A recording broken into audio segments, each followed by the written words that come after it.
হ্যাঁ কাকাবু বলবেন, আমাদের কোম্পানির তরফ থেকে যে কলকাতা মার্কেটিং কোম্পানি হয়ে এসেছিলাম, আপনাকে যে প্রথমত একটা শাড়ির প্যাকেট দেওয়া হয়েছিল, তো আপনাকে শাড়িটার ভিতরে আপনি কটা কুপন পেয়েছেন?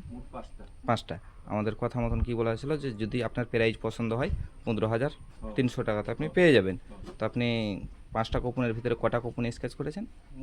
একটা করেছি, একটা। আর 4টা বাকি হ্যাঁ, আছে। একটা কুপনে স্কেচ করে কি কি প্রাইস পেয়েছেন? একটা ওই কুলার আর একটা গ্যাসের ওভেন আর 7,000 টাকা ক্যাশ পেয়েছেন। এটা নেওয়ার জন্য আপনি কোম্পানিকে ক টাকা দিচ্ছেন? 8,300। 8,300 টাকা।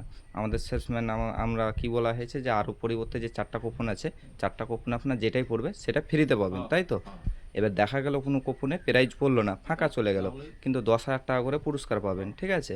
এবার দেখা গেল আপনার একটা স্কুটি গাড়ি পড়লো কাকাবাবু, আপনাকে কোম্পানির তরফ থেকে বলা হচ্ছে যে সাইকেল দেওয়া হবে, আপনি মানবেন? কেন মানবেন? আপনার স্কুটি গাড়ি পড়েছে, আপনাকে সাইকেল সাইকেল হ্যাঁ। তো আপনার নাম? জীবন দাস, গ্রামের নাম? মাতাবাড়ি। আচ্ছা, তাহলে আমি কাকা এন্ট্রি করে দিচ্ছি কোম্পানিকে। আচ্ছা। স্কেচ কুপন স্কেচ করার পর যে বলবেন যে আমার প্রাইস পছন্দ হচ্ছে না, আমি নেব না, এটা কিন্তু আমাদের কোম্পানির তরফ থেকে রুলস নেই, ঠিক আছে? না ওই ক্যাটালগে যা হ্যাঁ, যে ক্যাটলগে যেটা পড়বে সেটাই আপনি ফ্রিতে পাবেন। আচ্ছা, তাহলে আমি এন্ট্রি করে দিচ্ছি।